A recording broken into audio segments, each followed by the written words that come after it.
안녕하세요 여러분. 오늘 스캔에서는 요즘 너무나 핫한 회사죠. ASML에 대해서 살펴보겠습니다. 반도체 장비 회사 이름만 들으면 굉장히 심심할 것 같은 그런 업종의 기업인데 어쩌다 이렇게 관심의 한가운데 서게 됐을까요? 자, 최근에 이틀 전입니다. ASML 중국 법인에서 중국인 직원이 기술 정보를 유출했다라는 뉴스가 나왔어요. 미국이 특히 예민하게 반응했습니다. 이건 심각하게 우려할 사항이다 라고 얘기를 했고요. 그리고 대중국 첨단 기술 수출 금지를 위반한 거 아닌지 확인하겠다 이렇게 얘기를 했습니다. 네덜란드도 무역부 차원에서 조사에 착수하겠다고 합니다. 중국도 반응을 했습니다. 우리는 ASML로부터 공식적인 얘기는 아무것도 듣지 못했다. 일단 공을 ASML에게 넘긴 것 같습니다. 그런데 내용은 밝혀지지가 않았어요. 어떤 정보가 유출된 건지, 이게 얼마나 심각한 사안인지, 이런 얘기는 아직 베일에 쌓여 있습니다. 자, 이 얘기가 왜 잠재적으로 심각할 수 있냐 하면, 지금 미국이 중국에 대해서 반도체 제재를 벌이고 있습니다. 그런데 이 제재에 동참해야 될 나라는 딱 두 개밖에 안 돼요. 일본과 네덜란드입니다. 그 정도로 이 두 나라가 협조 안 해주면 반도체 제재는 못한다라는 얘기가 되는 거죠. 일본은 대표적으로 도쿄 일렉트론이 있고요. 네덜란드는 ASML이 있습니다. 나머지 나라들은 미국 반도체법의 보조금을 받기를 원한다면 우리 얘기를 따라라. 이렇게 되는 거고요.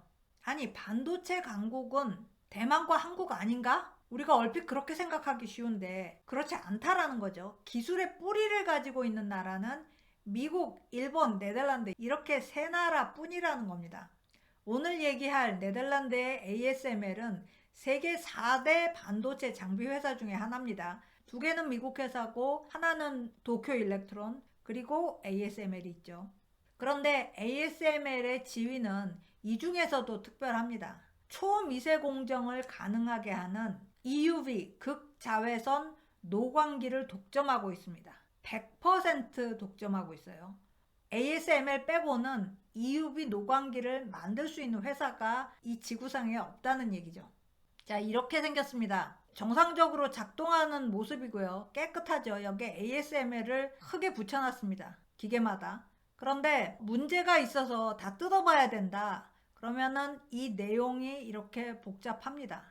검사하고 수리하는 인력들입니다. 크기가 어마어마하죠. 이 노광기 하나 옮기는데 보잉 747 넉 대가 필요하다고 합니다. 자, 그렇다면 이 극자외선이라는 게 뭔지를 한번 살펴보고 넘어가겠습니다. 우리 눈에 보이는 광선 여기 있습니다. 가시광선이죠. 그런데 이 자외선 쪽으로 갈수록 빛의 파장이 짧아집니다. 빛의 파장이 짧아진다는 것은 반도체 회로를 더 미세하게 그려낼 수 있다는 뜻입니다. 그래서 이 극자외선을 이용하자. 여기서부터 자외선인데 거의 극단으로 가는 겁니다. 그래서 파장이 13.5 나노미터 이하인 빛을 이용하자는 거죠. 파장이 짧으면 미세 공정이 가능해지지만 단점도 있습니다. 진동수가 많아져서 이걸 통제하기가 어려워집니다. 그리고 파장이 워낙 짧다 보니까 반사가 안 되고 그냥 흡수돼 버리는 경우가 많습니다. 그래서 이거를 기계로 만들기 위해서 들인 노력이 엄청났죠. 예를 들어서 ASML이 렌스는 칼 자이스한테 부탁을 했습니다. 칼 자이스는 수천 개의 유리를 사용했는데요. 반사율을 높이기 위해서 이 유리 표면을 기존의 평평함과 균질함을 훨씬 뛰어넘는 퀄리티로 만들어야 했습니다. 수많은 시행착오를 했죠. 이런 식으로 모든 것들을 새롭게 만든 게 EUV 리소그라피 머신, 극자외선 노광 장비입니다. 현재로서는 반도체 초미세 공정은 이 EUV 노광 장비로만 할 수 있는 거죠. 그런데요, 이 EUV 노광기를 개발하자는 아이디어는 원래 인텔이 제시를 했습니다. 1992년에 인텔 CEO 앤디 그로브가 이 불가능해 보이는 프로젝트에 2억 달러 연구비를 할당합니다.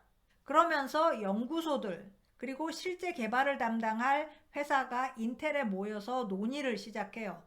이미 이때 연구소들은 과학적으로 극자외선을 사용하는 것이 가능했습니다. 그런데 문제는 양산을 해낸다는 것은 완전히 다른 얘기죠. 그런데 개발을 누가 할 것이냐, 이 얘기를 이제 먼저 시작을 한 거예요. 노광기의 선두주자였던 미국의 GCA가 이때는 이미 몰락한 다음입니다. 그리고 다른 기업들이 선두가 됐는데 이게 다 일본 기업이란 말이에요. 그런데 미국은 D램에서 일본 기업하고 너무나 치열하게 경쟁을 했어요. 그래서 일본 기업은 끼우지 말자라는 게 당시의 정서였습니다. 남아있는 선택지는 저 네덜란드에 그렇게 기술력이 뛰어날 것 같이 보이지 않는, 그런데도 왠지 잘하고 있는 ASML이었던 거죠. 그래서 ASML이 인텔이 돈을 내는 이 개발 연대에 합류를 하게 된 거죠. ASML의 역사를 보면 그렇게 길지 않습니다.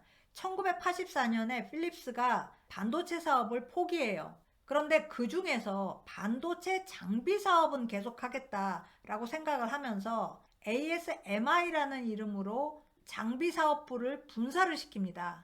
거기에다가 필립스가 50% 출자를 해요. 그러면서 ASML로 이름을 바꿉니다. 그게 ASML의 시작이에요. 당시 ASML은 사람도 없었고 돈도 없었고 전형적으로 부족한 게 많은 회사였습니다. 당시의 주요 노광기 제조사들에 비해서 기술도 열이었습니다.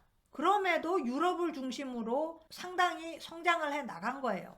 특히 필립스와 특수관계였던 대만의 TSMC와는 돈독한 관계를 만들었습니다.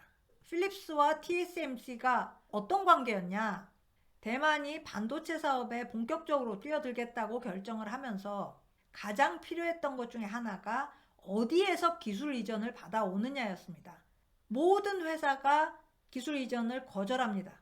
비슷한 시기에 삼성전자는 오히려 아주 쉽게 기술 이전을 받습니다. 왜냐하면 삼성전자는 메모리를 하겠다 그러고, 메모리에서는 미국 기업들이 이미 일본 기업에게 패했기 때문에 일본 기업이 미운 거예요.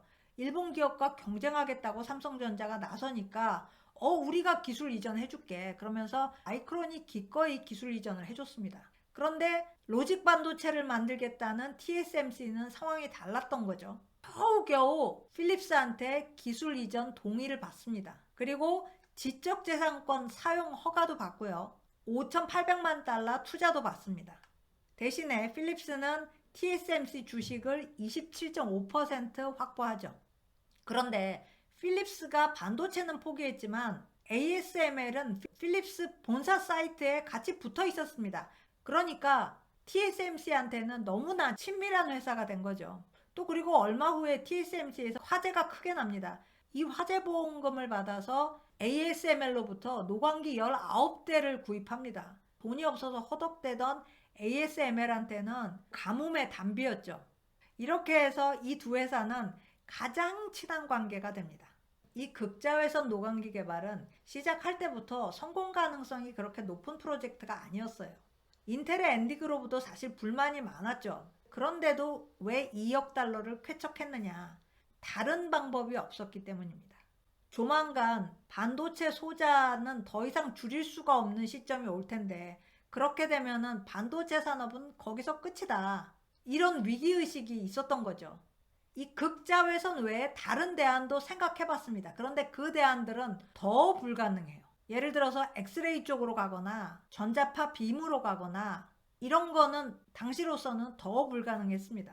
그래서 반도체 제조사들은 여러 가지 트릭을 사용해서 트랜지스터 집적도를 높이고 있었는데 결국은 벽에 부딪힐 거라는 거죠. 그래서 극자외선을 시작 안 할 수가 없었습니다. 버리는 셈 치고 또는 썩은 동아줄이라도 붙잡겠다, 이런 생각을 한 거죠. 이 프로젝트가 얼마나 어려웠으면 개발 시작하고 25년여 만에야 성공을 합니다. 2018년에 처음으로 상업용 극자외선 장비를 ASML이 출시를 하죠. 자, ASML이 어떻게 성공을 했을까? 첫 번째는요, ASML은 자사가 보유하고 있는 기술에 의존하지 않았습니다. 그리고 밖에 있는 기술을 끌어모으려고 하지도 않았습니다. 회사 밖 어디에 기술이 있나를 찾아 나섰죠. 네트워킹 전략이 들어맞은 겁니다. 일본 회사 캐논이나 니콘은 회사 내부에서 100% 개발을 하려고 했어요. 극자외선 노광기 안에서 ASML 자체 생산은 15%밖에 안 됐습니다. 이 전 세계에 있는 벤더들의 부품을 다 조립한 이 거대한 모습이 ASML의 극자외선 노광기인 거죠. 그래서 ASML은 자기네 노광기를 리소그라피 머신이라고 부르지 않고 리소그라피 시스템이라고 부릅니다. 그야말로 시스템인 거죠. 자, 두 번째 성공 요인은 네덜란드 회사라서 성공을 했습니다. 네덜란드는 어차피 소국이고 미국을 압도할 것 같지 않았습니다. 특히 일본이 아니었고요. 자, ASML이 아주 핵심적인 미국 기업들을 인수를 합니다.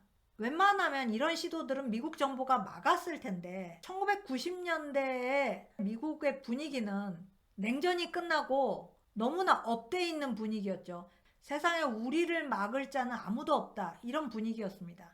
그러니까 소국 네덜란드 기업이 미국 기업 몇 개 사는 거는 별로 심각하게 생각을 안 했던 거죠.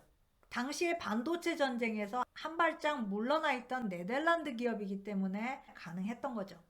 자, 세 번째는 네덜란드의 아인트호반 벨드호반 지역은 그게 지자체건 연구소들이건 또 아인트호반 공대건 ASML과 담장이 없습니다. 그냥 들어갈 수 있어요. 같이 얘기하고 문제 풀고 자기 일처럼 해냅니다. 수십 년간 지속된 이 지역 차원의 적극적인 지원이 극자외선 노광기 개발을 성공시켰다, 이렇게 말할 수 있겠어요. 지금도 아인트호반에서는 네덜란드 정부가 아인트호반 공대를 더 지원해달라, 이게 우리를 도와주는 거다, 이렇게 얘기를 합니다. 무엇이 경쟁 우위를 만들어내는지를 알게 된 거죠. 거기에 집중을 합니다. 자, TSMC나 ASML의 성공을 보면은 모여서 하고 네트워킹하고 공동의 목표를 추구하고 서로 공유하고, 이게 굉장히 큰 특징입니다. 정부와 지역이 200% 지원을 하고요. 이게 우리나라와는 상당히 차이 나는 모습이죠. 자, 오늘 스캔 여기까지입니다. 고맙습니다.